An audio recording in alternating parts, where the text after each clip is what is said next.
Bonjour à tous et à tous, ici Pharo Sadius et Petit Vampire Gaming alias Valkania. Ouais. J'ai terminé Diablo 4 plusieurs fois, 2 fois au niveau de la campagne. Je n'ai pas terminé Diablo 4 au niveau du endgame, parce que le endgame est assez long à obtenir sur Diablo 4. Ça nécessitera peut-être, je dis bien peut-être, pas sûr, une autre vidéo là-dessus, mais je pense que il est temps que je dise mon avis sur Diablo, parce que après tout, je me suis amusé justement à mettre des passages assez clés de Diablo sur ma chaîne et autres, c'est assez important. Juste que je dois monter légèrement le son. Voilà, comme ça c'est parfait. Donc, pour commencer, je vais d'abord expliquer mon passif avec Diablo, et Petit Vamp, ce sera son tour après, afin de poser un peu les bases. Parce que je sais que le sujet Diablo est un sujet qui est, on va dire vulgairement sensible, très sensible, entre ceux justement qui n'ont pas aimé Diablo 4, ceux qui le détestent, ceux qui le défendent. Donc je préfère justement, je fais ça pour la plupart de mes jeux, dire un peu mon passif que j'ai avec Diablo.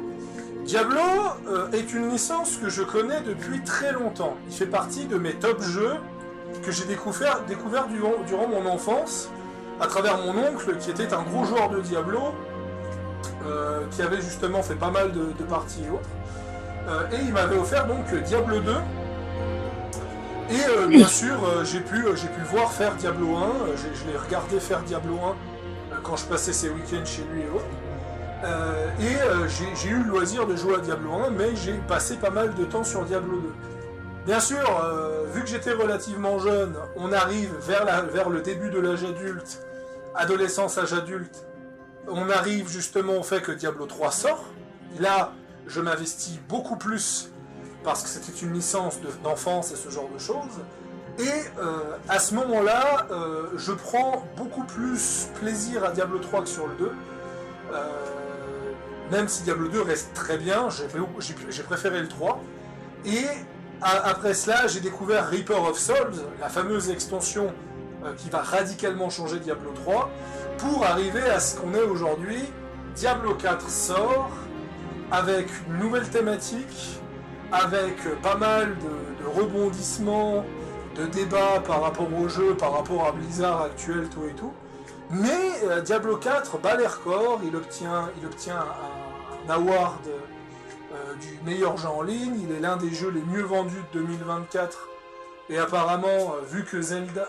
non pas 2024, 2023, et vu que Zelda ne balance pas de chiffres, il n'y a que Hogwarts qui a balancé des chiffres, apparemment Diablo 4 serait le deuxième jeu le mieux vendu de 2023.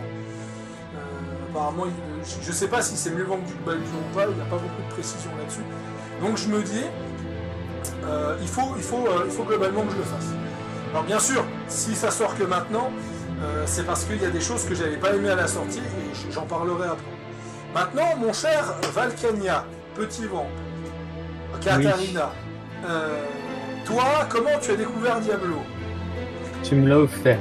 Alors, j'en ai entendu parler droite à gauche, blablabla, mais ils sont plus...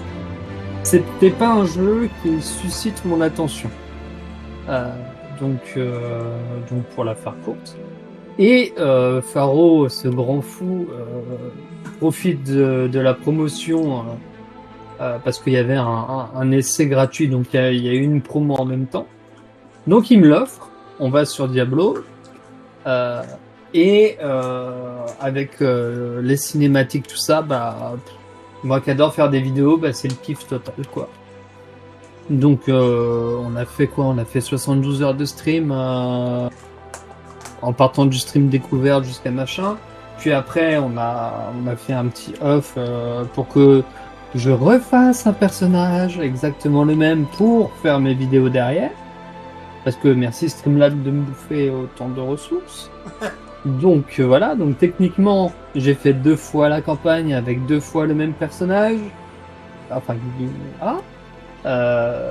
donc c'est toujours un kiff de le faire. Et donc ensuite, j'ai bien aimé. Après, j'ai pas joué aux anciens, donc voilà, complètement néophyte dans l'univers Diablo. Heureusement que j'ai mon professeur Nous, nous, Eldarin avec nous là. Mais nous rappelons que Petit Vamp est un streamer. Je mettrai, quand je pourrai upload cette vidéo, je mettrai justement sa chaîne Twitch sur la description de la vidéo. Et tu sais que ça fait quelques vidéos que tu le dis. c'est aussi un youtubeur qui fait des GMV justement, qui fait justement des vidéos relativement sympas et ce genre de choses. Donc c'est pour ça qu'il était assez intéressé par rapport à ça. Donc déjà, on va poser la base du lore de Diablo, justement pour ceux qui veulent un peu... On va parler des personnages, mais on ne spoilera pas trop sur eux. Mais on parlera quand même des personnages. Donc déjà, pour que vous ayez un contexte, on va faire un contexte global sur Diablo assez rapidement. L'univers de Diablo a commencé depuis des années, on va dire, depuis plusieurs années. Et on va dire que la première chose qui est relativement importante dans l'univers de Diablo, alors je vais échapper beaucoup de détails, je prie aux loristes de ne pas m'étrangler, s'il vous plaît. On a le premier Horadrim Tal Rasha qui s'est scellé Baal en lui afin de sceller le Seigneur des Monts Baal. Et plus tard, on aura donc le héros de Diablo 1 qui va donc devoir se battre parce qu'en fait son père il est corrompu par Diablo, il est complètement corrompu par Diablo, il deviendra le roi squelette justement, et son royaume, qui est donc le royaume qui se trouve à Tristram, va complètement être corrompu et ce genre de choses à cause de la pierre d'âme qui se trouve en dessous de Tristram. Et en fait l'histoire de Diablo 1 elle est rapide, c'est que tu incarnes trois héros, un archer, une archère, un mage noir et un humain blanc. Je précise justement leur origine parce que c'est important pour le lore. Et qui vont donc affronter Diablo. Ils vont le tuer, mais ils vont donc le héros, le guerrier humain blanc, qui est le fils du roi Léoric, il va sceller la pierre d'âme en lui afin de s'assurer que Diablo ne se libère pas. Malheureusement, ça aura des conséquences très graves dans Diablo 2 qui se passe 20 ans après, parce qu'on apprend justement que Diablo fusionne littéralement avec le héros de Diablo 1, et il commence à foutre la merde un peu partout. L'archère de Diablo 1 deviendra Bloodraven, qui est donc une archère démoniaque au service de Andariel. Elle deviendra la championne d'Andariel et commencera à tout détruire au Kandouras, donc le continent où se passe Diablo 2. Et le magicien, justement, c'est un magicien qui vient de Ludgolain, qui est donc justement un truc orienté magie, un peu style arabique noir et ce genre de choses. Et il va devenir complètement fou, et ce genre de choses, et il se fera tuer par les héros de Diablo 2 parce que ce magicien cherchait à protéger Baal. Alors, ça fait longtemps que j'ai pas fait Diablo 2, donc il y a peut-être des petites erreurs. Et globalement, Diablo 2 se passe justement, comme j'ai dit, 20 ans après, où vous incarnez un groupe de héros. Chaque héros qui, avec Heroes of the Storm, ont leur propre nom aujourd'hui. Mais malheureusement, ça finit très mal dans Diablo 2, parce que après avoir vaincu Mephisto dans la jungle du Nuantu, après avoir vaincu Diablo et détruit sa pierre d'âme, ce qui fait que normalement Diablo devait être définitivement mort, et après avoir vaincu Baal, Baal a corrompu la pierre monde qui est donc l'artefact qui a permis à la fois de protéger les humains et à la fois de contenir leur pouvoir. Elle a été corrompue par Baal, donc Baal était en train de corrompre la totalité de l'humanité d'un seul coup. Donc Tyrael se sent obligé de détruire la pierre monde. Le problème, c'est que la pierre monde, étant l'artefact le plus puissant de l'univers de Diablo, à ma connaissance, a créé une telle détonation que ça a détruit tout ce qu'il y avait autour, détruisant les territoires d'Areat, qui est donc le domaine des barbares, le territoire des barbares. Donc là de nouveau, 20 ou 30 ans se passent, je crois que c'est 20 ans qui se passent, il me semble, entre Diablo 2 et Diablo 3, et on incarne justement un nouveau groupe de héros, beaucoup mieux narré, beaucoup plus profond au niveau de l'histoire, où chaque personnage a un objectif en particulier, doivent en fait enquêter sur la comète, la fameuse comète, justement. Je t'avais montré la vidéo, rappelle-toi. Il s'avère que la comète, ce n'était d'autre que Tyrael, en renonçant à son humanité, il s'est écrasé sur Terre, et justement sous forme de comète. Donc en fait, après le sacrifice de Deckard Cain dans Diablo 3, on a permis de restaurer Eldruin, l'épée sacrée de Tyrael, et avec cette épée et la mort du boucher, le boucher qui se fait tuer dans Diablo 3, on peut restaurer Tyrael. Donc ce qui fait que Tyrael redevient le héros légendaire qu'il était avant, mais sous forme humaine. Et on part donc après à l'acte 2, et l'acte 2, c'est justement, il y a deux choses à faire.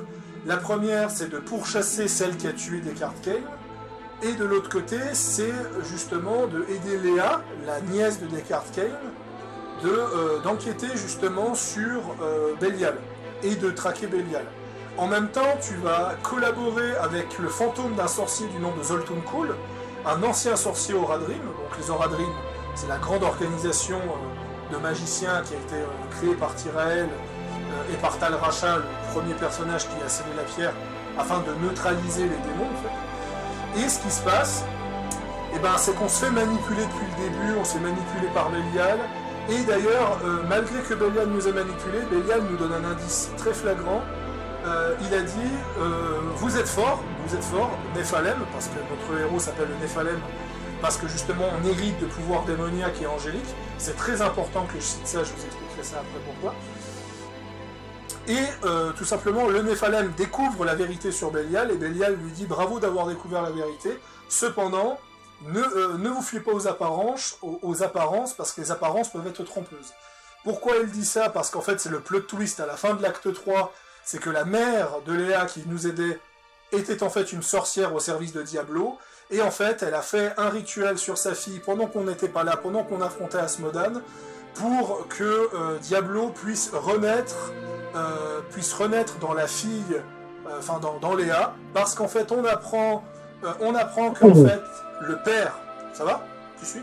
Ça va, j'éternue, c'est tout. On apprend que le père de Léa n'est d'autre que le héros de Diablo 1 quand il était possédé par Diablo. Donc ça veut dire que même si, techniquement, Diablo il est mort, parce que son âme a été détruite, et en fait, un fragment de Diablo vit en Léa, vu que littéralement, Léa est la fille de Diablo, en fait. Donc ce qui fait que Léa meurt parce que son âme est consumée par Diablo, et Diablo possède son corps, et ce qui fait qu'il profite du rituel pour fusionner avec tous les autres démons, détruisant tous les démons au passage, devenant le démon primordial, attaquant l'arche de cristal pour corrompre les anges, mettre fin à l'éternel conflit. Mais ça ne se passe pas comme prévu, car le Néphalem arrive à stopper Diablo juste avant qu'il corrompe l'arche de cristal, et ce qui fait que Diablo est vaincu. Tous les démons sont scellés dans la pierre noire, et globalement, Diablo 3 se termine sur une note positive. C'est la fin, les démons ont été vaincus, l'histoire de Diablo est définitivement terminée. Sauf qu'un roman est sorti où on apprendra donc que Tyrael veut cacher la pierre aux anges parce qu'il insinue que le potentiel destructeur des démons pourrait pousser les anges à être corrompus, donc il va la cacher dans le fort du Pandémonium, un fort qui se trouve entre le domaine des cieux et entre le domaine des démons. Sauf que Maltael, l'ange de la sagesse, l'archange de la sagesse qui avait disparu depuis des siècles parce qu'il était parti en pèlerinage pour résoudre un problème existentiel de est-ce que l'humanité devait survivre ou pas, est revenu et a donc décidé que l'humanité devait faire un choix. Devait-il justement rester bon et rester du côté des anges, ou est-ce qu'ils vont succomber à leur pulsion et être du côté des démons? Et après énormément d'études, qui a certainement duré plusieurs siècles, il constatera que la majorité des humains sont violents, sont pervers, préfèrent vivre dans le péché, ce genre de choses.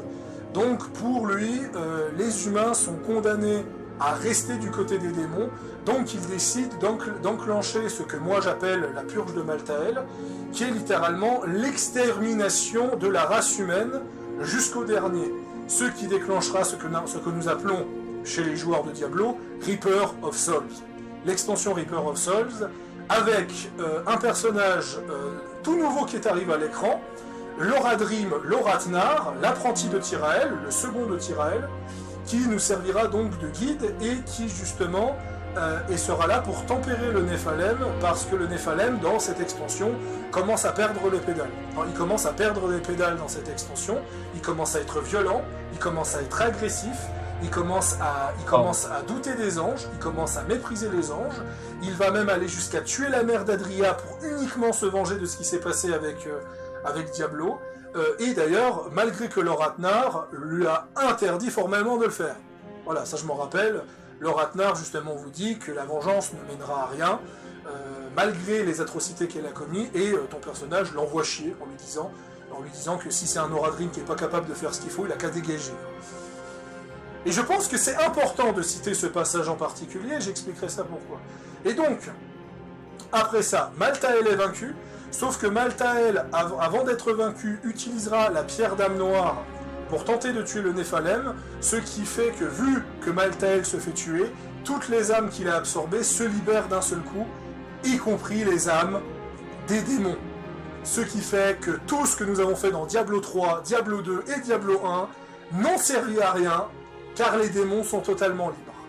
Et Malthael a massacré le 90% de l'humanité, le 90% de l'humanité, ce qui fait que nous arrivons dans une situation horrible, où les civilisations s'effondrent, n'arrivent pas à survivre, en proie aux démons, et les seuls qui peuvent les arrêter, c'est Tyrael et l'ordre Oradrim.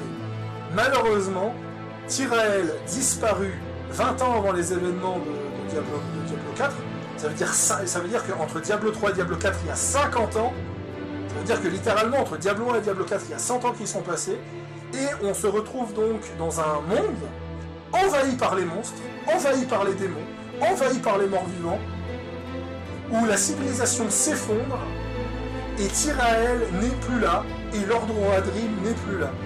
Et notre personnage, qu'on appellera la voyageuse, se fera sauver par un chien, par une espèce de loup, et devra donc à ce moment-là justement vivre dans cet univers qu'est Diablo, trouver le moyen de vivre dans le monde de Sanctuaire et de survivre face à tout ce qui arrive.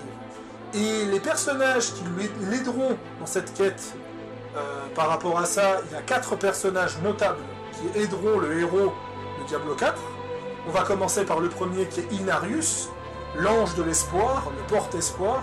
Inarius qui est tout simplement le créateur des Néphalem, le créateur de l'humanité, qui était enfermé dans les geôles de Méphisto pendant des siècles, a fini par se libérer après les événements, à peu près pendant les événements de la disparition de Tyrael, et ce qui fait qu'il veut justement réunifier l'humanité au sein de sa propre église, ce qu'on appellera la cathédrale de la lumière, afin justement d'éliminer Lilith une bonne fois pour toutes, et de ouvrir la porte des cieux, afin justement de ramener l'humanité au niveau des cieux. Ça c'est le premier personnage qui nous aidera entre guillemets dans l'aventure. Le deuxième personnage qui nous aidera dans l'aventure n'est d'autre que Loratnar, la personne qui a vu le Néphalem devenir complètement taré, qui a vu Tyrael l'abandonner, qui a vu l'ordre Oradrim s'effondrer au profit justement d'un ordre de lumière absolument arrogant, absolument surexagéré, ce genre de choses. Le pauvre Loratnar qu'on avait connu dans Diablo 3, qui est devenu maintenant un vieillard, qui est dépassé par les événements. L'autre personnage aussi qui nous accompagnera n'est d'autre que Donan, un barbare qui s'est marié avec une druidesse et qui s'est installé dans le territoire de Skull's Glen et qui sera donc un chef de guerre charismatique qui est en proie à beaucoup de souffrances et de douleurs et qui va devoir justement accepter les mauvaises décisions qu'il a vécues dans sa vie, même les décisions les plus atroces. Personnage extrêmement touchant d'ailleurs. Et le quatrième personnage, le personnage le plus touchant, le personnage que nous reverrons dans l'extension parce que c'est littéralement le personnage principal de l'extension, qui n'est d'autre que Neyrelle, qui est une jeune fille qui veut tout faire pour sauver sa mère et qui veut justement aider les Oradrim à stopper Lilith avant que l'humanité succombe à Lilith.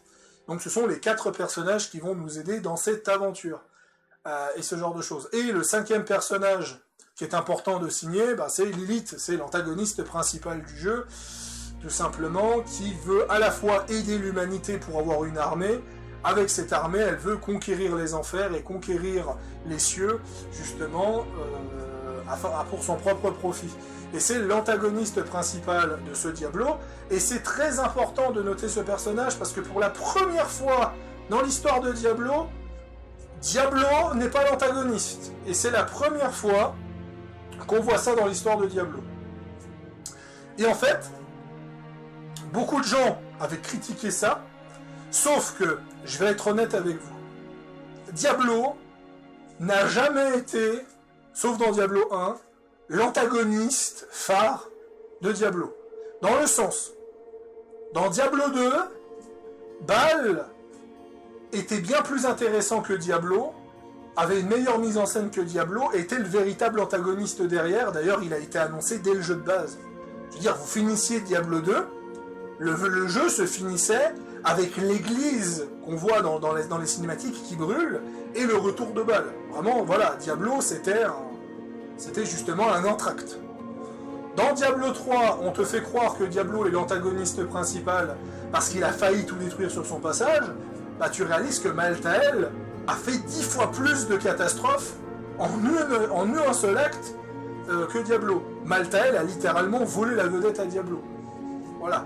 Et là, ça me dérange pas. Le fait que Diablo ne soit pas l'antagoniste principal me dérange pas. Alors bien sûr, petit vent, toi qui n'as pas joué aux autres Diablo, forcément que tu ne ressens pas l'intérêt d'avoir Diablo en antagoniste. C'est logique. Oui. Mais dans mon sens, moi, c'est pas un défaut que je trouverais par rapport à Diablo. La narration est pour moi beaucoup plus complexe que dans les autres Diablo. Diablo 3 avait fait un effort de narration au niveau complexe, parce que Diablo 2, alors je vais peut-être me faire détester par la commune Diablo 2, mais Diablo 2, la narration était quand même très prétexte. Je veux dire, voilà, Diablo 2 avait 6 quêtes par acte, et quand je dis 6 quêtes, ça inclut la quête principale, et on mettait en avant quelques petits personnages clés, tout et tout, voilà. C'est quand même pas fameux. Diablo 2 était cool pour l'époque, mais c'est vrai que la narration, c'était pas non plus quelque chose d'assez incroyable.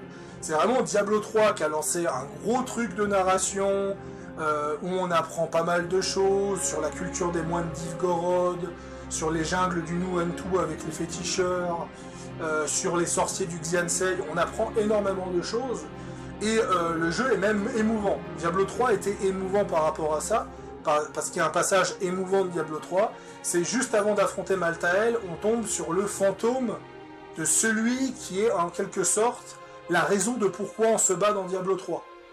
Le patriarche, avec le moine, notre sœur tuée avec le chasseur de démons, notre mentor, qui n'est d'autre que la sorcière de Diablo 2 quand tu joues sorcier, le nécromancien, je sais plus qui c'était.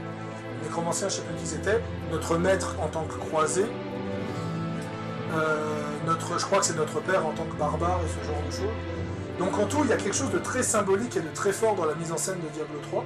Et Diablo 4 a réussi à combler les deux.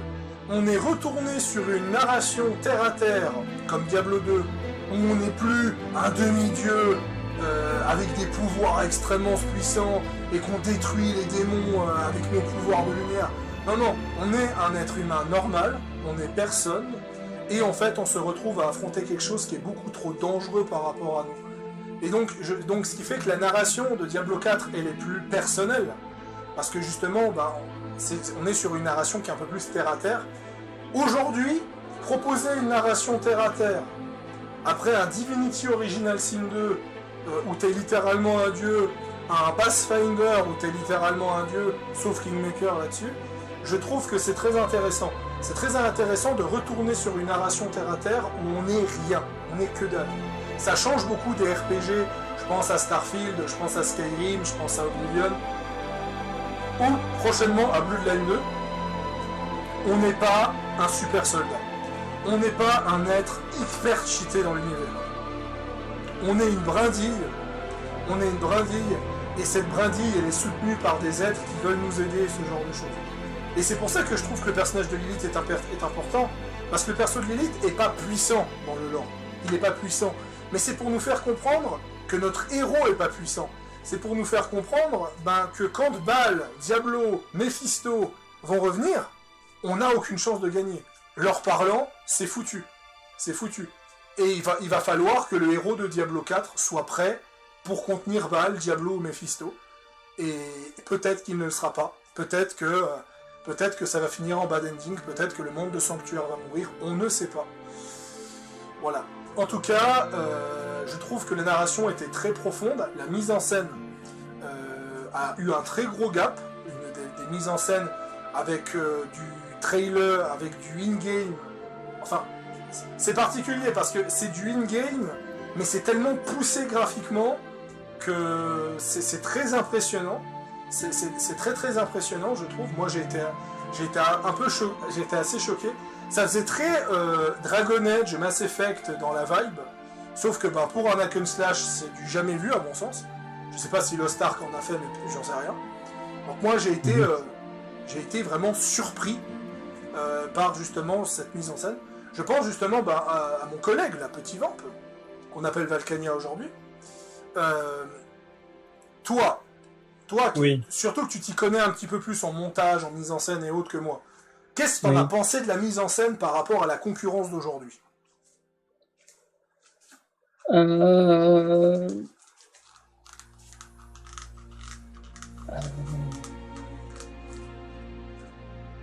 Dans le... il faut que j'arrive à le faire assez simple. Diablo m'a plus mis une claque que Baldur.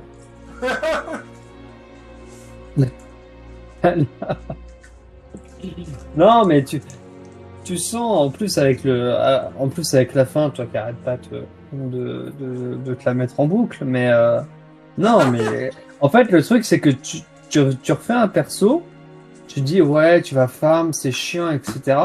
Mais derrière t'as les cinématiques in-game et t'as les cinématiques un petit peu plus un petit peu différentes. J'ai montré à Faro la différence. Et en fait, ça te donne envie de rester sur le jeu, de farm pour monter le niveau et de continuer la campagne. Moi, c'est comme ça que je l'ai ressenti en tout cas. Parce que alors, même si j'y comprends rien, c'est très intéressant. J'adore ce qui se passe. L'univers, c'est mon kiff. Donc, oui, je pourrais encore refaire la campagne encore plusieurs fois. Ça serait pas un souci. Donc voilà, alors que Baldur, voilà, ou que Cyberpunk n'a pas de cinématique, donc on peut pas l'inclure, mais voilà, c'est voilà, ça, Oui, on va avoir des problèmes en commentaire. Mais... je m'en fous. Mais je m'en fous, j'assume entièrement ce que je dis. Baldur a une bonne mise en scène, mais le problème c'est que il n'y avait pas ce truc. Je sais pas, il n'y avait pas ce truc de... On n'avait pas ce truc vraiment vraiment incroyable, vraiment marquant. Vraiment ce côté assez impressionnant. Déjà, il y a le gigantisme. Déjà, dans Diablo 4, il y a le gigantisme. Beaucoup d'univers a le gigantisme. Mais je trouve que Diablo 4 a réussi à faire du gigantisme, alors qu'on n'a qu'une vue du dessus. On n'a qu'une vue du dessus, mais de temps en temps, on a des plans en TPS, et la mise en scène nous propose un gigantisme qui est absolument incroyable, et surtout le modèle des personnages me paraissait beaucoup plus naturel que par exemple dans Baldur ou Cyberpunk. Je pourrais pas expliquer pourquoi, mais voilà, plus naturel, mais attends, moi parfois j'ai des séquences en gros plan. Tu vois la qualité et les détails qu'il y a sur la peau et les vêtements. Tu vois double, hein. Ouais, mais ouais, c'est fou. Et qu'est-ce que ça va être pour l'extension, quoi? Tu vois double. Alors, hop, j'envoie un message. Là, par exemple, je t'envoie en privé. À moins que... Parce que je suis en record, là. Non, mais évidemment. Mais je t'envoie un exemple de, par exemple, la tête de Mephisto, le détail qu'il y a sur la tête de loup, euh, elle est assez...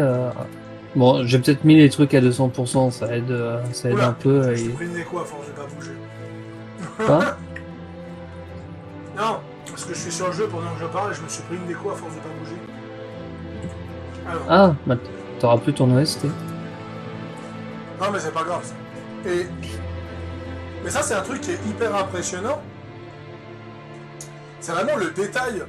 Parce que fatalement, de nouveau dans un jeu vidéo, dans un RPG, que ce soit Baldur ou Cyberpunk, bah, Inquisition est passé par là en termes de mise en scène, en termes de qualité. Ah, Inquisition, il a mis une baffe hein, Mass aussi. Effect 3 est passé par là. Mais de nouveau, là on parle d'un RPG, c'est pas trop choquant. Là on parle d'un hack and slash. On parle d'un hack and slash en fait. Et de mettre autant de détails, autant de mise en scène, autant de qualité dans des cinématiques, dans un hack and slash, surtout aujourd'hui, où les gens ne jurent que par le endgame, ça j'en reparlerai à la fin de la vidéo. Le endgame pour le hack and slash, tu parles. Oui, pour le hack and slash.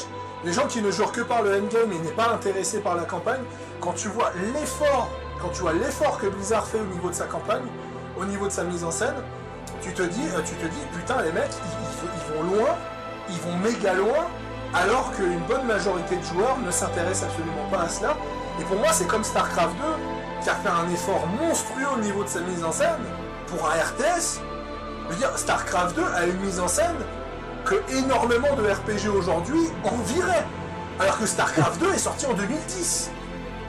Ouais. C'est voilà, et Diablo 4, il est parti là-dessus. Diablo 4, il est parti là-dessus. Et c'est vrai que quand on regarde le détail des peaux, quand on regarde le détail des corps, on se dit, mais waouh, mais comment c'est possible? Comment c'est possible d'avoir un niveau de détail comme ça, alors que c'est pas un RPG? C'est pas un RPG, en fait, surtout... ce genre de choses. Et c'est surtout que de base, en fait, c'est un truc vu du dessus machin, mais avec les cinématiques, tout ça, et même les cinématiques, quand c'est pas prévu pour, éclate quand même. Hein. Quand tu vois ton personnage qui est en train de, je sais pas moi, tu sais quand il retire l'armure de la pénitence à on sait qui, c'est beau putain. Les décors sont bons, les personnages sont beaux. Quand tu zoomes même, bah, tu sens pas que c'est fait à l'arrache quoi, tu vois. Tu vois ce que je veux dire? C'est hyper impressionnant. Et je m'étais fait engueuler à l'époque, parce que quand j'ai fait la bêta de Diablo 3, de Diablo 4, je veux dire, j'ai dit dans un commentaire, je n'ai jamais vu un hack and slash aussi beau. Et je me suis fait engueuler en me disant, non mais tu dis de la merde et tout. Non, j'ai fait non. C'est je le pense vraiment. Alors bien sûr, j'ai pas joué à tous les hack and slash du monde. Mais, waouh quoi. Et quand tu zoomes, tu vois qu'il y a un niveau de qualité qui est assez impressionnant quand tu zoomes. Ouais. Ça, faut savoir, c'est le défaut de tous les jeux vidéo. Cyberpunk est un bon exemple. Baldur, surtout avec le bug de zoom de Baldur. Quand c'est de près, c'est assez dégueu. Et c'est le cas de beaucoup de jeux. Starfield en a énormément de problèmes avec ça. Red Dead. Diablo 4, qui est en vue du dessus, devrait l'avoir. Eh ben non. C'est impressionnant en fait. C'est absolument impressionnant justement. Alors peut-être que la quête principale ne sera pas au goût de tout le monde. Et je pense notamment au personnage de Neyrelle. Déjà parce que c'est une enfant. Et en général, le contexte d'un enfant dans un univers dark fantasy post-apocalyptique. Parce que, on peut le dire, après ce qu'a fait Maltael, on peut vraiment dire que Maltael a déclenché une apocalypse. Donc on peut vraiment dire que Diablo 4 est du post-apo pour le coup. Et clairement, je peux comprendre que le personnage de Neyrelle n'est pas au goût de tout le monde. Parce que avoir une gamine qui arrive à s'en sortir dans certaines situations, c'est assez problématique. Moi, ça m'a pas dérangé, je spoilerai pas pourquoi. Moi, ça m'a pas dérangé, mais quand vous comprenez concrètement ce qui se passe, vous réalisez pourquoi, et ça passe mieux. Ceux qui disent que c'est une Marissou, je suis pas d'accord. Je suis pas d'accord parce que Neyrelle, c'est plutôt l'inverse de la Marissou. Je trouve que c'est un personnage qui subit énormément. mais qui ne perd pas espoir par rapport aux autres.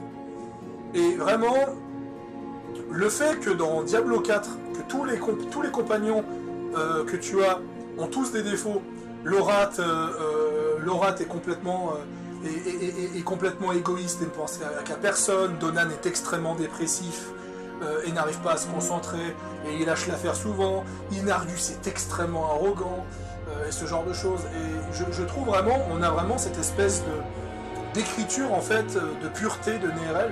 Nerel qui a aussi des défauts, mais c'est plus le comportement gaspillé d'une enfant de 10 ans qu'un vrai Oui, défaut. mais c'est une enfant, ça colle, c'est pas très... Ça colle bien, quoi. Oui, voilà. Et moi, je suis vraiment très impressionné. C'est pas la même chose que les autres, un truc un peu chiant, genre... Il y a plein de personnages chiants, d'ailleurs. Bon, on va pas citer que les enfants, parce qu'on pourrait citer le trou de balle dans God of War, mais... J'ai pas son nom. Mais voilà... Atreus est très détesté par pas mal de joueurs. Par exemple, le comportement de... Je vais te dire... je vais te donner un exemple. Le traitement de Johnny Silverhand ou Jackie dans certains arcs narratifs qui ne... Là, qui ne va pas du tout. C'est un univers sombre. Où t'as un forcing. Et je pense clairement le fait que Blizzard a rendu Diablo 4 plus sombre, parce que il était déjà Diablo 2 était très sombre. Diablo 3 il était aussi, mais un peu moins. Mais Diablo 4 est beaucoup plus sombre. Je pense à la quête secondaire. Une petite spoil sur une quête secondaire où tu retrouves un mec qui s'est fait éviscérer par une succube. Donc ce qui fait que tu vois littéralement. Alors il s'est pas fait éviscérer, il s'est fait écarquiller.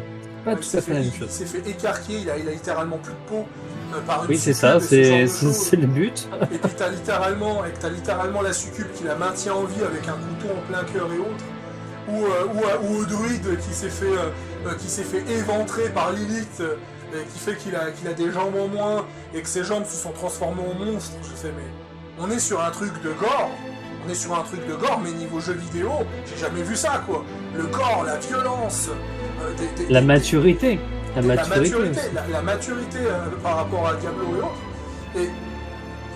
Et c'est ça le truc, c'est vraiment hyper impressionnant. C'est hyper impressionnant au niveau de ses qualités, et c'est vrai que pour moi, en termes de campagne... En tout cas, il a un univers très assumé, et ça, j'aime beaucoup. C'est peut-être pour ça aussi que j'aime Diablo 4. Je vais être honnête, il a un univers très... Il assume vraiment son univers. Diablo 4 m'a foutu une baffe au niveau de sa campagne. Pas une petite. une très violente baffe, et mis à part la fin de The Witcher 3, qui était une magnifique conclusion des livres, encore, c'est pas non plus réellement partie du début de rien, c'était une très belle conclusion des livres. La fin du premier Alex, qui, en fait, pour moi, voilà, clairement, Diablo 4, c'est comme la fin du premier Alex. Tu crois avoir réglé tous les problèmes, tu crois que c'est une bonne fin, mais quand tu réfléchis, c'est le début des emmerdes. C'est le début des emmerdes. Alex 1 te le fait comprendre clairement. C'est pas un spoil à mon sens dans Diablo 4, parce que vous savez pertinemment que Baal, Mephisto et Diablo, quand ils vont arriver dans Diablo 4, c'est foutu. Voilà, pour moi c'est ça, c'est vraiment on va subir, soit au niveau des extensions, soit éventuellement d'un Diablo 5, mais je pense qu'au niveau des extensions, on va subir. On va subir parce que voilà, le monde n'est pas prêt pour l'apocalypse qui va arriver, comme le monde n'était pas prêt pour l'apocalypse qui allait arriver dans Alex.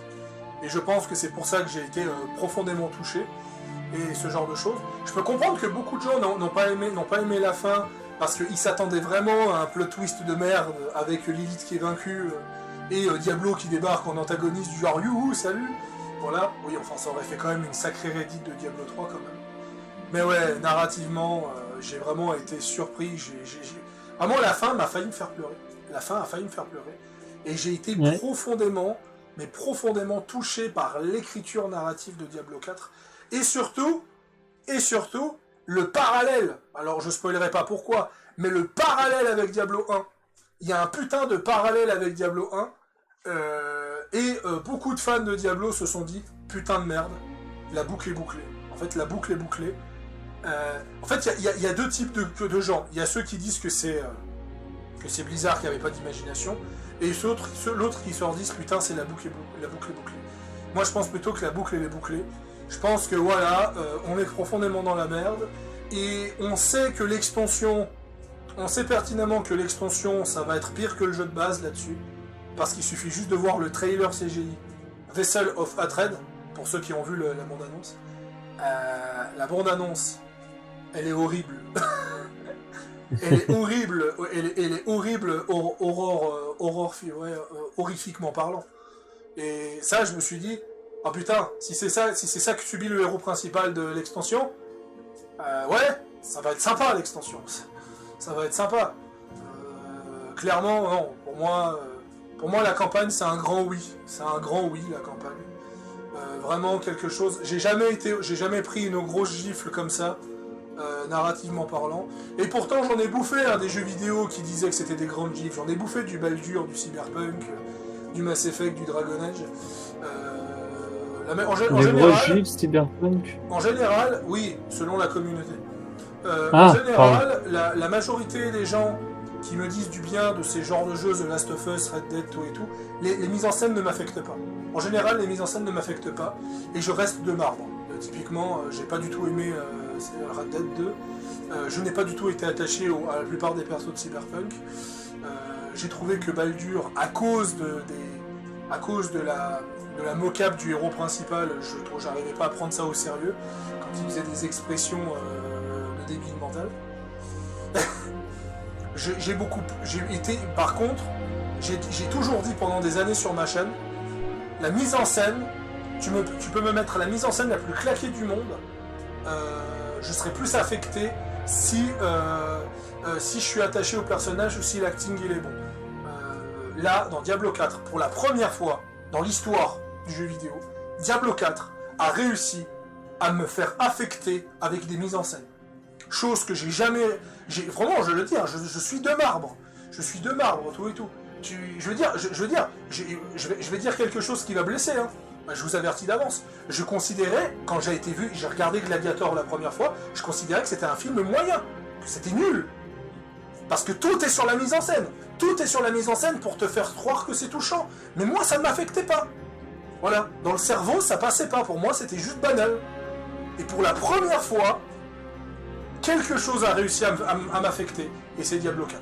Je ne sais pas comment je ne sais pas qu'est-ce que Blizzard a foutu. Je ne sais pas pourquoi.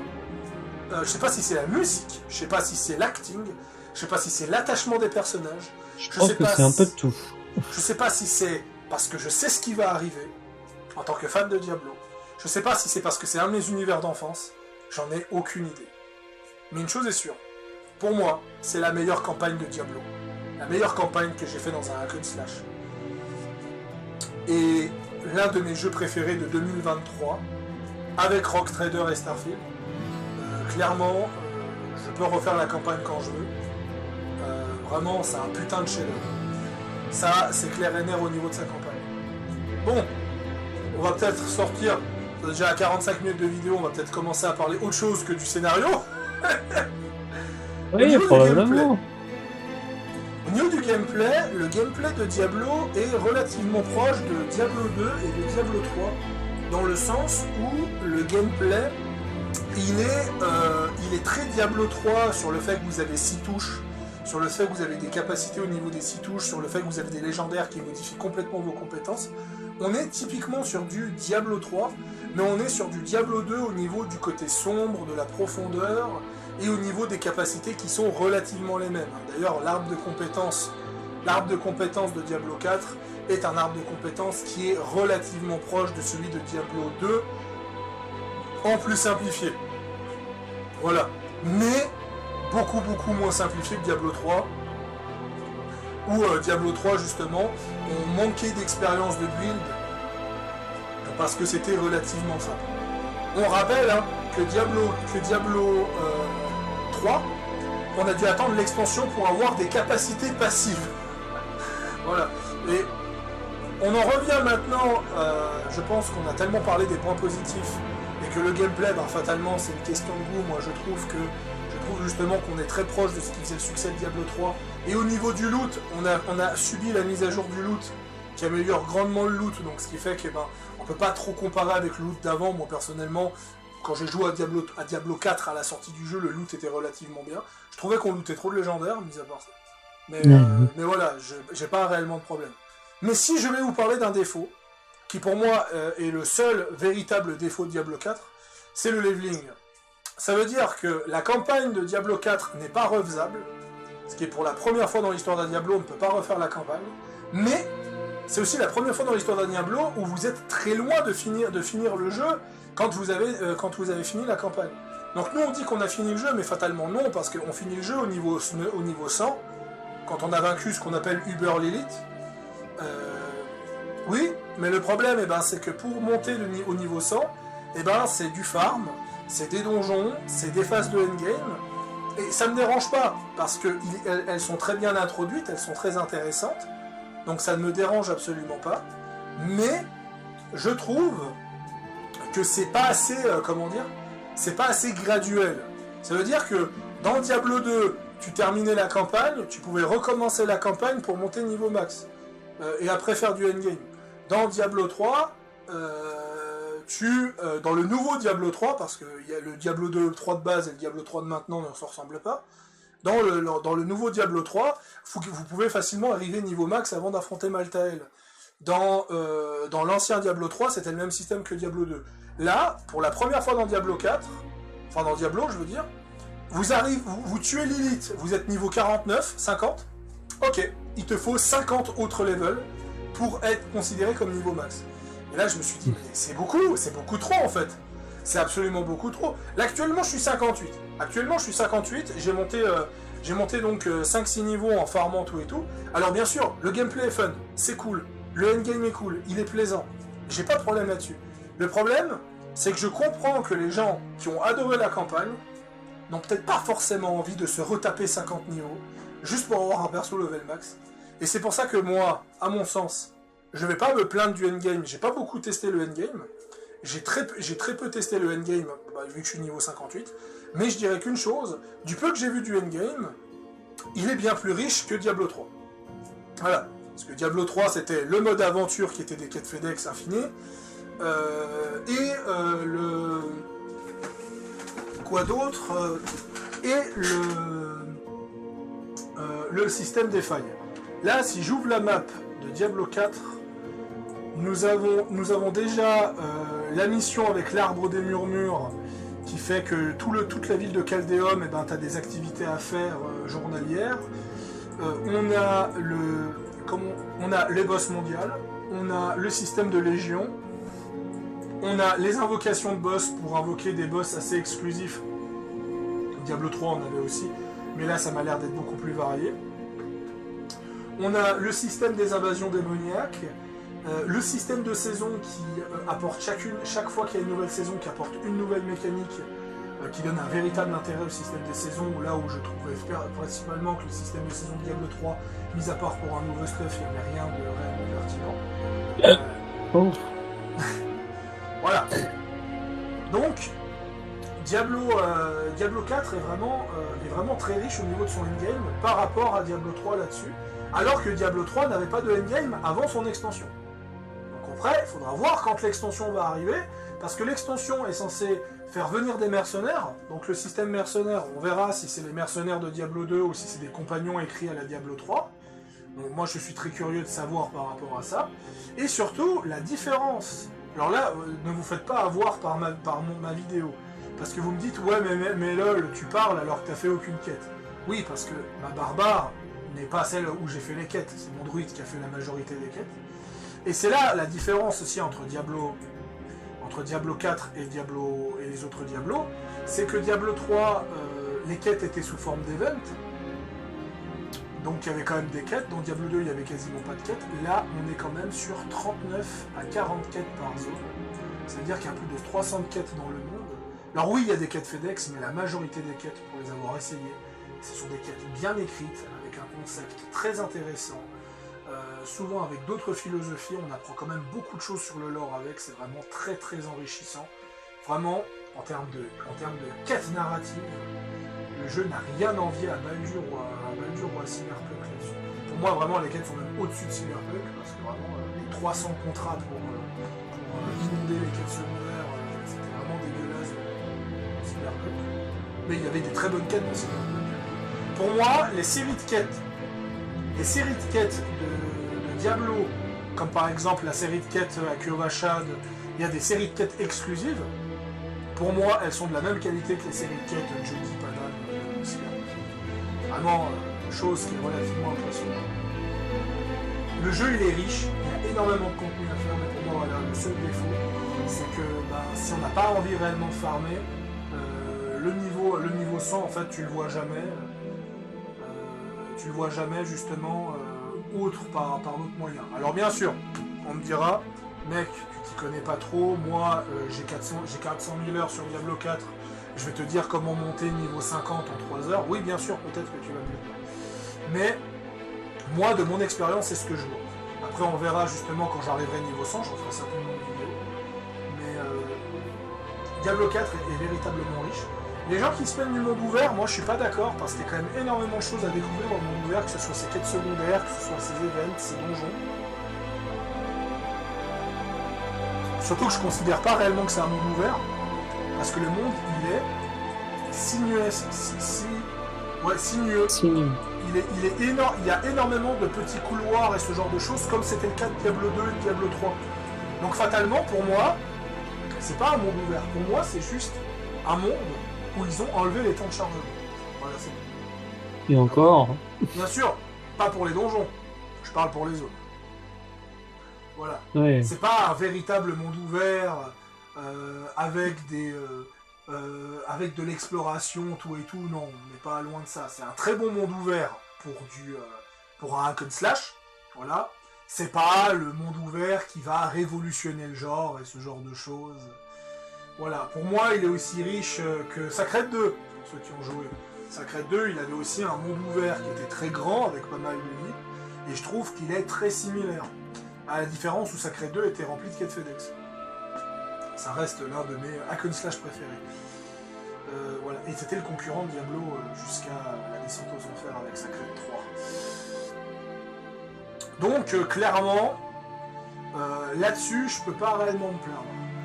On va maintenant parler d'un sujet, je pense que déjà avec Cyberpunk et avec Baldur, vu qu'on a critiqué les jeux du moment, je pense que personne n'est resté jusque là. On va pouvoir parler maintenant du sujet qui fâche. Les microtransactions. Eh oui. Donc, qu'est-ce que je pense des microtransactions ? À mon sens, les microtransactions, c'est un peu la chose la plus problématique de l'histoire du jeu vidéo. Je m'explique. Vous voulez sortir un jeu vidéo, mais vous voulez faire un suivi correct.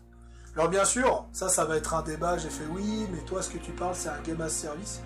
Alors avant d'utiliser le terme de game as service, parce qu'aujourd'hui tout le monde utilise le terme de game as service à tout bout de champ. Oui, Diablo 4 en est un fatalement. Mais ce que je veux dire par rapport à ça, si on suit la définition du game as service, ça veut dire un jeu qui va recevoir un suivi très porté afin de garder sa communauté de joueurs tout en leur faisant payer. Fatalement, Diablo 3 c'était ça avec l'hôtel de vente, Valhalla c'est ça aussi. Tesso c'est ça aussi, je veux dire, aujourd'hui, utiliser le terme game as service, je trouve que les gens l'utilisent pour tout et n'importe quoi, donc c'est pas évident. Un jeu vidéo doit avoir un suivi. Un jeu vidéo aujourd'hui doit avoir un suivi. On n'est plus en 2010, on n'est plus en 2005, où tu sortais un jeu vidéo, bim, allez, tiens, voilà, j'ai sorti mon jeu vidéo, c'est bon, on fait plus de mage, on fait plus rien, plus de suivi, le jeu il est complet. Ça, à l'époque c'était possible. Le problème, c'est qu'aujourd'hui, on ne peut pas, parce qu'on en veut toujours plus. Aujourd'hui, on en veut toujours plus. Et on le voit au niveau des publics de jeux vidéo, Valhalla a eu un suivi impeccable pendant 3 ans. Cyberpunk a promis des DLC gratuits qualitatifs à la The Witcher 3. On les attend toujours. DLC gratuit? Ouais, ils avaient promis des DLC gratuits à la The Witcher 3, on les attend toujours. On a eu des recolors dégueulasses, tout et tout.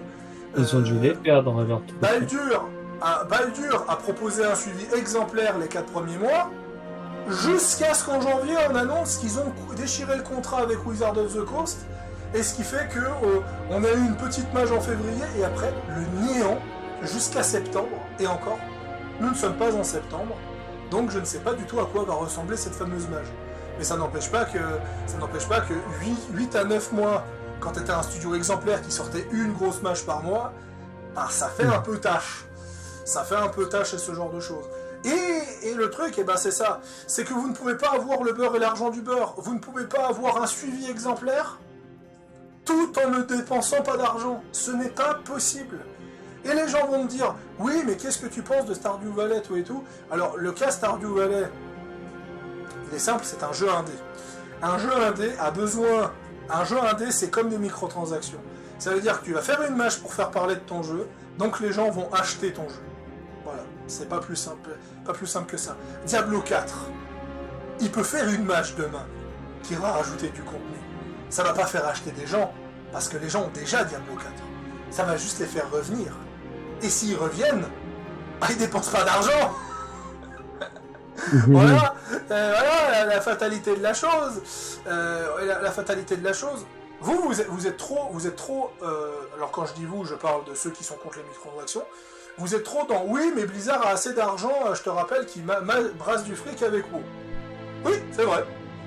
Il brasse du fric avec WoW.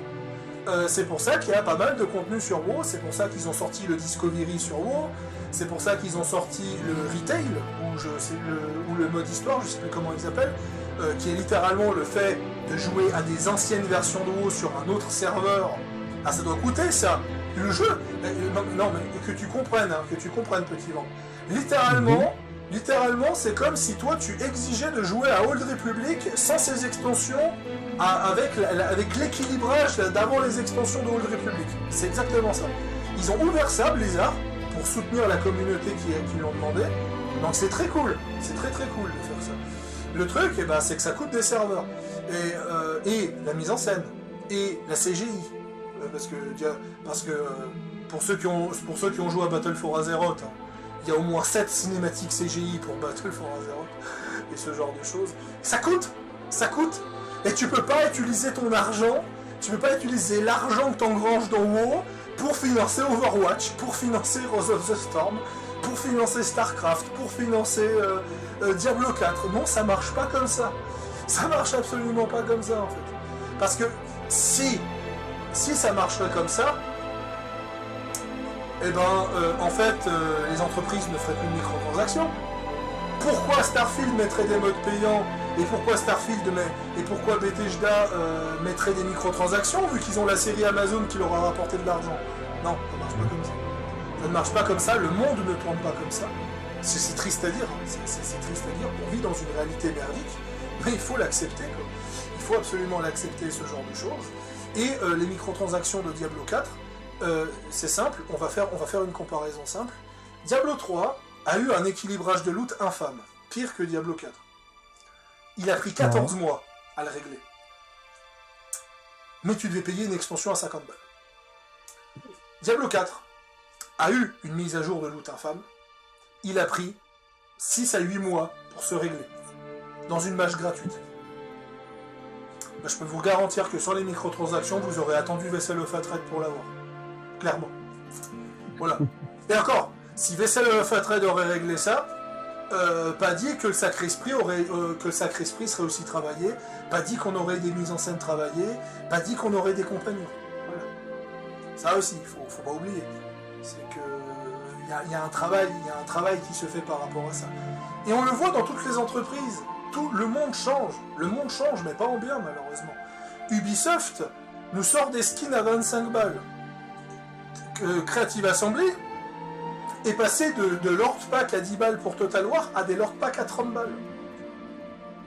Cyberpunk, c'est des projects qui nous ont sorti Blood and Wine à 20 balles, nous a sorti une extension à 35 balles qui a 3 fois moins de durée de vie, de possibilités de choix et conséquences que Blood and Vine pour 35 balles. 40 en francs suisses. Littéralement le double que Blood and Vine. Le monde change, malheureusement pas en positif. Bien sûr, je peux continuer à parler. Pas dans la bonne direction, on pourrait l'espérer. Voilà. Et bien sûr, accuser Blizzard, que comme quoi Blizzard c'est des fils de pute. Parce que, oh là là, ils ont mis des skins à 25 balles. Mon dieu, ils ont boycotté le jeu. Parce que je peux pas avoir mon skin flashy dans un jeu vu du dessus. Comment je vais faire? Au moment, faut arrêter. Il faut absolument arrêter. Alors déjà, pour commencer, les skins de Diablo 4 qu'on débloque sont très très très beaux. Déjà de commencer, ils sont très très beaux. Alors, oui, ils sont quali. Ils sont très très quali. Les skins en boutique sont très bien aussi, ça je dis pas le problème. Moi j'en ai acheté, j'assume par rapport à ça. Et moi d'ailleurs je me suis retrouvé comme un con parce que j'ai acheté un magnifique skin à la boutique pour le nécro, pour le désactiver 5 heures après parce que je constate que l'armure que j'ai lootée était plus belle que mon skin. Voilà. Moi j'ai fait un mix des deux. Toi t'as fait un mix des deux. Voilà, donc à un moment, je trouve que c'est bâtard. Surtout, c'est toi qui m'as offert le skin, donc... voilà. je dirais qu'une chose par contre, oui, les skins sont chers. Et Blizzard devrait peut-être baisser le prix des skins, peut-être à 15 balles, parce que c'est vrai que 25, voire 30 le skin, effectivement que c'est un peu trop cher, effectivement que c'est exagéré, et là je suis d'accord, il n'y a pas de problème là-dessus. Par contre, ne me faites pas pleurer en me disant « Oui, mais vous comprenez, Pass of Exile 2 !» Oui, Pass of Exile 2, qui est un jeu purement gratuit et qui fonctionne avec des microtransactions. Et bien sûr, justement, on va me dire « Oui, mais il est entièrement gratuit, donc les microtransactions, ça pose pas problème. » Oui. Donc déjà, tu comprendrais bien que si Diablo 4 serait entièrement gratuit avec des microtransactions, on n'aurait pas ce niveau de qualité dans les mises en scène et la CGI. Voilà, et la musique. Voilà, parce que pour avoir regardé du gameplay de Pass of Exile, il brille pas pour son scénario et ses mises en scène. Donc bon. Voilà. À un moment, faut comprendre, hein, ce qui coûte cher, c'est la mise en scène. Je vais pas parler de mocap avec Blizzard, parce que je crois qu'ils ont atteint un tel niveau qu'ils ont même plus besoin de mocap. Donc voilà, à un moment, faut peut-être se poser un peu les bonnes questions et ce genre de choses. Alors bien sûr, il y a des entreprises, et là je vais dire quelque chose qui va vous vexer peut-être, mais il y a des entreprises qui ne pensent pas qu'à l'argent. Il y a des entreprises qui soutiennent le consommateur. Comme Electronic Arts. Ah oui, là, vous y attendez pas à celle-là. Pourquoi je parle d'Electronic Arts? Parce qu'ils viennent d'annoncer sur PC 59 € le nouveau Dragon Age, donc 20 balles de moins que tous les jeux vidéo d'aujourd'hui, sans microtransactions. Sans microtransactions à l'intérieur du jeu, et en plus de ça, si vous l'achetez sur Steam, vous n'avez même pas besoin du launcher EA. Un truc de fou, hein. Mais bon, si on m'aurait dit en 2024 qu'Electronic Arts c'est le studio qui soutient les consommateurs, j'aurais pas cru. J'aurais pensé que c'était un poisson d'avril. On verra s'ils vont tenir sur le long terme Electronic Arts, parce que je sens clairement la fin en DLC à 30 balles. J'ai pas oublié avec Inquisition. Mais bref. Il a fait le sortir, l'Inquisition. Bien. Donc en tout, pour moi, les microtransactions sont un peu trop chères, mais sont nécessaires si on veut avoir un suivi de qualité. De ce que j'ai compris, Blizzard a rajouté beaucoup de boss, a rajouté beaucoup d'events. Le endgame, apparemment, il est totalement différent l'espace de 8 mois, parce qu'apparemment, les vagues infernales qu'on a fait tous les deux n'existaient pas à la sortie. Et ça, eh ben, c'est pas le plaisir des développeurs. C'est tout simplement le financement qui permet de mettre plus de monde sur le jeu, qui permet justement de faire des trucs plus qualitatifs. Et bien sûr, eh ben, on verra pour Vessel of Hatred par rapport à ça. Donc moi, je n'ai rien contre les microtransactions, et je vais même vous raconter une anecdote. Ma vidéo de Valhalla, que j'ai sortie en 2020 avec Ulgard, j'ai dit, on va faire un pari. Valhalla, comment sont suivis, Cyberpunk, comment sont suivis. Si Cyberpunk a un meilleur suivi que Valhalla, j'admets que les microtransactions sont merdiques. C'est pas Baldur que t'avais dit? Non. De toute façon, il y en a pas non plus sur Baldur, j'ai retenté le truc et ça s'est recassé la gueule en janvier. Mais en tout, Cyberpunk, il y a eu quelques recolors, quelques quêtes loquées, ce que j'appelle loquées parce qu'elles étaient déjà incluses dans le jeu, et les modeurs les avaient déjà débloqués le jour de la sortie, donc elles comptent pas. Donc fatalement, il y avait quoi? 3 appartements. On a eu 3 appartements en 3 ans, et la 2.0, qui arrivait très tardivement pour soutenir l'extension. Valhalla a rajouté de nouveaux styles d'art, a rajouté un système de festival, le mode de jeu raid, un roguelike, comment on appelle ça déjà, un système de défi de maîtrise, qui fait référence à un mode de jeu de Brotherhood, et ce genre de choses, plus encore des nouveaux cosmétiques, des nouvelles items, la série de quêtes avec Cassandra qui dure 3 heures, voilà. Je suis pas là pour dire si c'est qualitatif ou pas, je suis là pour dire qu'il y a eu un suivi exemplaire sur Valhalla, par rapport à la concurrence. Et Valhalla propose des skins à 20 balles. Les autres non. Voilà. Donc c'est quoi la morale de cette histoire? C'est que je constate en tout cas que quand t'as des microtransactions, t'as tendance à donner du contenu gratuitement en compensation. Et voilà, c'est de nouveau Diablo 4 apparemment révolutionne par rapport à cela. Donc moi j'ai pas de problème là-dessus.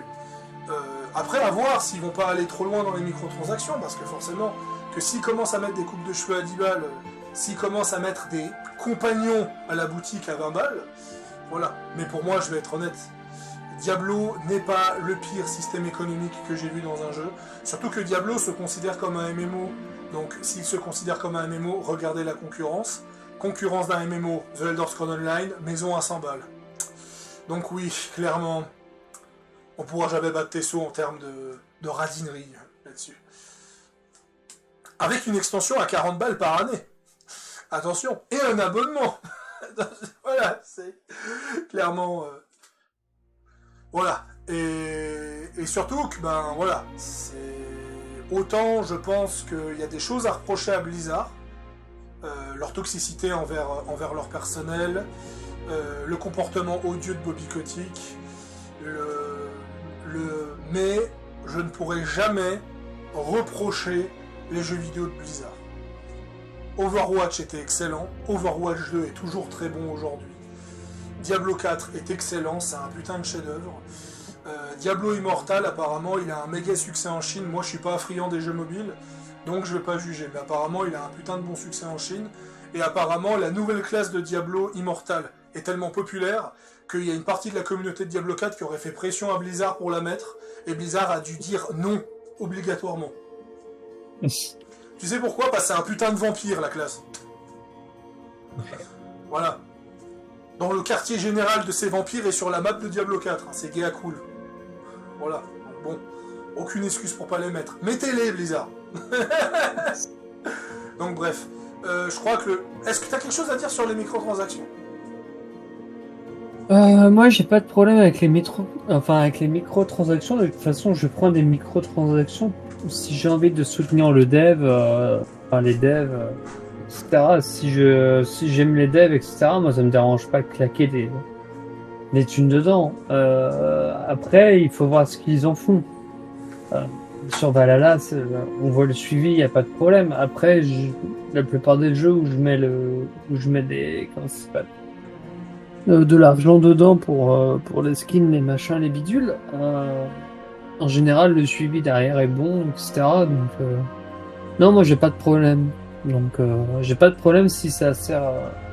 Je préfère avoir un jeu avec des microtransactions, mais qui n'est pas un pay to win, genre des cosmétiques, ce genre de choses, et qu'il y a un bon suivi, plutôt que d'avoir ce qu'on disait juste avant, en fait. Donc, J'ai pris mon téléphone par rapport aux détails des mains dans les cinématiques. Je suis en train de regarder sur mon téléphone. Oui, c'est putain de bluffant. Le visage de Mephisto et la main de Neyrel, le détail est assez incroyable. Mais ouais, je pense que bon, on a parlé du scénar, on a parlé globalement du endgame, on a parlé des microtransactions. Donc, à mon sens, voilà, le jeu n'est pas... à mon sens, on a fait le tour. Le jeu bien sûr n'est pas exempt de défauts, parce que c'est vrai que les classes peinent à démarrer. Les 20 premiers niveaux sont un peu poussifs sur Diablo 4. Et c'est vrai que si vous n'avez pas la patience d'atteindre le niveau 20, vous n'avez pas looté votre premier légendaire et vous avez peut-être raté le plaisir de la classe. Donc c'est pas parfait. À l'époque, j'avais regretté les cinématiques CGI, à l'époque, en disant que les cinématiques CGI de Diablo 3 étaient supérieures aux cinématiques in-game de Diablo 4. Je m'étais basé sur l'acte 1 pour dire ça. Aujourd'hui, je confirme que j'étais un abruti. Voilà. Les cinématiques in-game de Diablo 4 surpassent la cinématique CGI. Pour avoir rematé les cinématiques CGI de Diablo 3 et pour avoir maté les cinématiques in-game de Diablo 4, par exemple les cinématiques de Neyrel, de Donan, ou ce genre de choses, non, clairement, les cinématiques de Diablo 4 l'enterrent en fait. Donc de nouveau, je suis obligé voilà, il n'y a pas. Donc fatalement, l'autre point que je pourrais donc critiquer, que je vais vite mentionner, le fait qu'on ne peut pas rejouer sa campagne est pour moi un vrai problème. Ouais, je l'ai dit. Ça, effectivement, je te l'ai dit aussi. Ça, effectivement, pour moi, c'est un vrai problème, et ça fait partie pour moi des problèmes majeurs de Diablo 4, qui peut se corriger avec une mage. Voilà, un bouton qui relance la campagne. Bah, ils ont mis un bouton pour skip la campagne, donc je pense qu'il y a un bouton pour la refaire. Et oui. Et que ça soit fait, vu qu'on finit le monde et qu'on peut le faire en monde 3, qu'on fasse la campagne au monde 4. Au monde 3, pardon. Et je pense clairement qu'il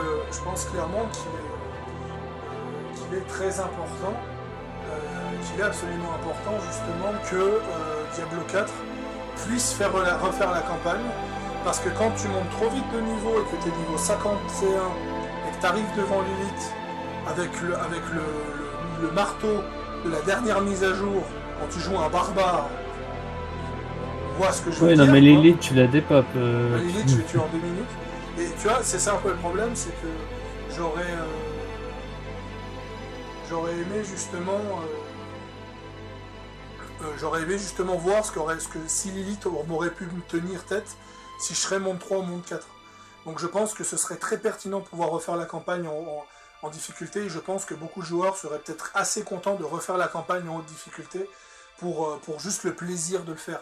C'est juste un bouton à rajouter, Blizzard. Pour moi, je pense que c'est assez nécessaire qu'il le rajoute.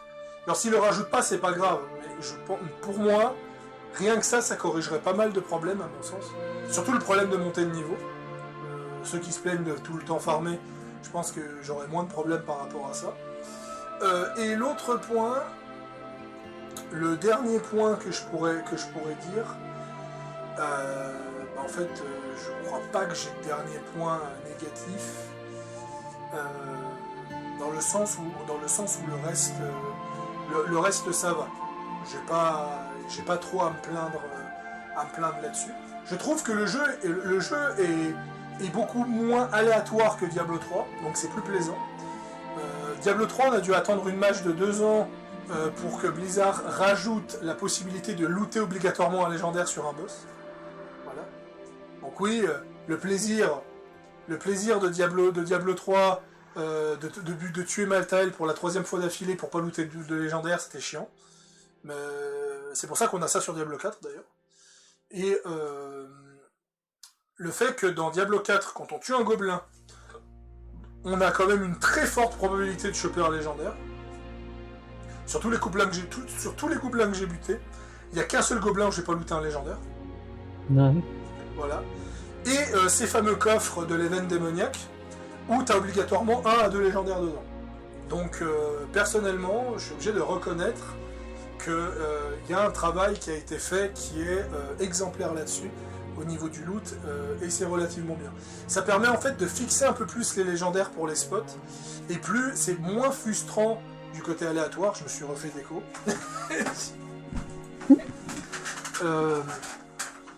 C'est un peu moins frustrant du côté aléatoire, parce que moi je trouvais frustrant de à la fois gagner trop de loot, parce que quand Diablo 3 est arrivé, moi j'étais full stuff, hein. Mon druide il était full stuff légendaire avant le niveau 30. Voilà. Donc je trouve ça plus plaisant, que les légendaires sont quand même plus rares qu'avant. Alors apparemment, c'est que dans la difficulté monde 2, parce qu'apparemment au monde 4 tu chopes des légendaires à ne plus savoir qu'en faire. Mais au moins c'est plus plaisant. C'est déjà plus plaisant justement par rapport à ça. Donc à voir sincèrement, pour le long terme.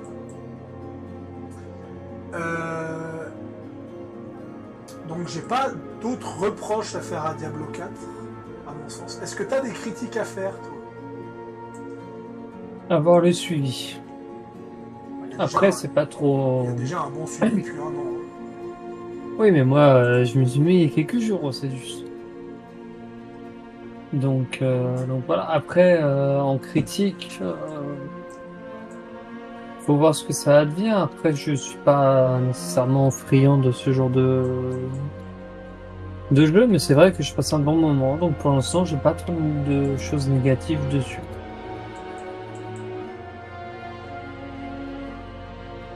C'est incroyable. Là, je suis dans un village, il y a du vent, donc tu as les talismans qui bougent à cause du vent. Ah, c'est un truc de fou. Donc on verra. De toute façon, Valkania et moi, on va refaire une vidéo au mois d'octobre. On va certainement se prendre l'extension. Donc on va dire ce qu'on pense de l'extension. Pas sûr qu'on va se focus sur le endgame parce qu'on n'est pas des joueurs endgame de base. On peut l'essayer, ça peut être amusant. Mais on va pas non plus passer 2000 heures sur le endgame, je pense. On n'est pas des joueurs endgame et là-dessus, je pense que c'est plus débattable. Mais bon, d'après ce que j'ai vu, les gros pros du endgame ont tendance à dire que Diablo 4 n'a jamais été aussi bon dans le endgame. Certains sous-entendent même qu'il arrive gentiment au niveau de Diablo 3. Je peux pas réellement comparer parce que non seulement on n'est pas au niveau du endgame et j'ai pas trouvé Diablo 3 amusant au endgame. Donc voilà. Donc je pense qu'on va s'arrêter là. C'était donc notre vidéo avis sur Diablo 4, ce putain de banger. Et je vais pas me mettre de notes. Parce que mettre une note sur Diablo 4 en ne prenant pas en compte le endgame, ça me paraît biaisé. Je vais pas en mettre, mais si je devrais en mettre une, elle serait très élevée. Je dirais juste ça. Ouais. Voilà. Vas-y, si t'as un dernier mot, vas-y. Non, mais j'en ai pas. Alors nous allons arrêter là. Oui. C'était donc Pharos, Sadius et Valkania Petit Vampire Gaming. On se revoit donc pour une prochaine fois. Merci en tout cas d'avoir été nombreux à me suivre. Merci d'avoir dépassé les 400 abonnés. Bientôt les 500. Bientôt les 500. Merci pour tout. Merci aussi celui qui s'est un peu énervé contre moi parce que j'ai dit un peu de mal de Baldur sur ma vidéo de Divinity. Sache que je risque pas de m'arrêter étant donné que pour moi Baldur ça a été vraiment une horrible expérience. Les bugs n'ont vraiment pas aidé. Donc je vous dis donc à la prochaine. À plus tout le monde. Tu peux dire au revoir. À plus.